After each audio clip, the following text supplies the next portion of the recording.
I really feel like I could get in the right frame of mind tonight, so I'm going to try and tie a few different things together. I was listening to Mojo Nixon's show on satellite radio earlier. I love Mojo. Mojo is everywhere. Mojo is omnipotent. Mojo got me to stop hating on Don Henley. If you don't know the story behind Mojo Nixon and Don Henley, I'll throw a link in the comments. He mentioned Joshua Ray Walker tonight, and he gave an update similar to what I gave in my last episode. Then he played this song called Thank You for Listening, which is kind of this love letter that he wrote to his fans. I mentioned it in my J Ray fan episode a few episodes back. Yeah, I'm workshopping nicknames for the guy because trying to say his full name always trips me up. I love the guy though. I feel the pain he's going through. I can relate to both the physical pain after surgery and the emotional pain as well. The whole nobody cares thing came from that empty feeling that no one out there actually cared. Easily the most badass part of this amazing journey that I've been on is that all my life I've wondered what normal felt like. Yeah, that's a real motherfucker, isn't it? I only had this vague idea of what normal was, but I know what it is now, and it's everything I thought it would be. Normal for me ended when my parents split up. I was young, so my memories faded into some abstract version of what normal was. My depression distorted things to the point where it felt impossible to be normal. I may have painted a more bleak picture of my childhood than reality supports, but I always know I felt miserable. I would always try and integrate with others when I'd go to a new school, but I'd always say something that someone thought was weird, or I'd do something weird, or whatever the case, and well, the weird, fat, quiet kid gets a lot of negative attention. I'm not saying any of this for a reaction now. I'm fine being weird. Weird is cool. Weird keeps people guessing. I had to get to myself to a point where I was comfortable being weird and knowing how to how to react when people didn't understand or appreciate my weirdness. But I think I'm pretty badass now. Being able to say those words is a big move for me. Anyways, there's this line in Thank You for Listening that just punches me in the fucking face every time I hear it. Shit's gonna start to get messy here. He talks about a lot of his personal pain, and he says, because God made me with some crossed wires. And that's it right there. My wires are crossed too, man.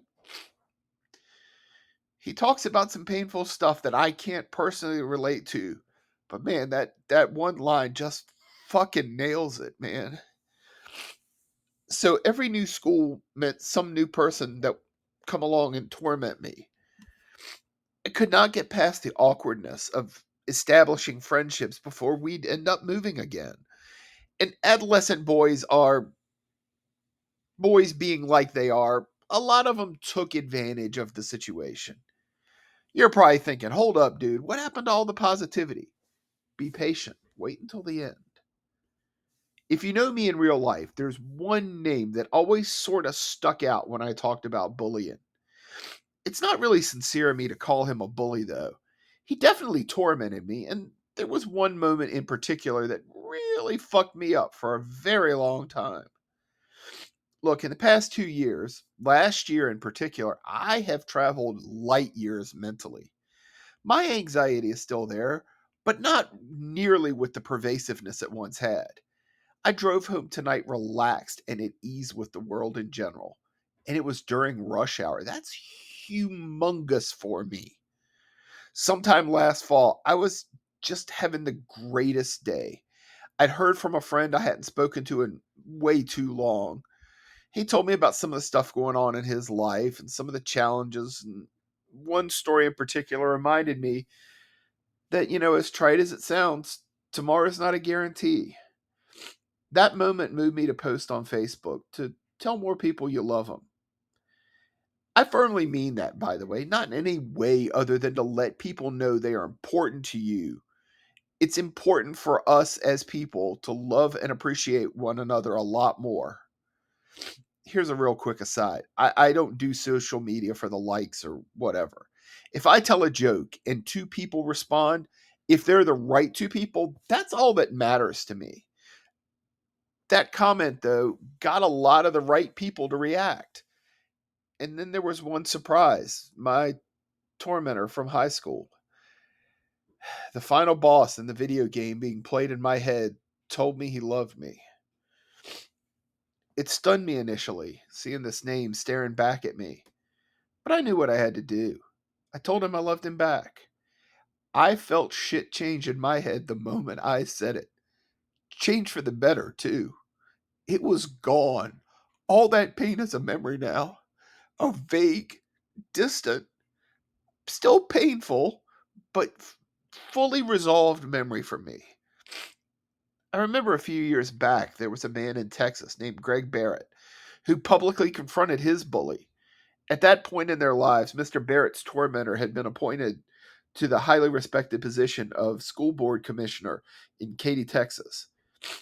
Greg Barrett was named Greg Gay at the time they went to school together, so you can imagine the torments that went on. I'll put a link in the description if you'd like to read more about this case and the fallout from it. I've always wondered how I'd resolve my story. I like the way I chose. And here's the best part. The guy I'm talking about, he knows about this podcast. He's listened. I told him the other day I wanted to tell this story, and he's supportive. And that's pretty fucking badass if you ask me. Take care.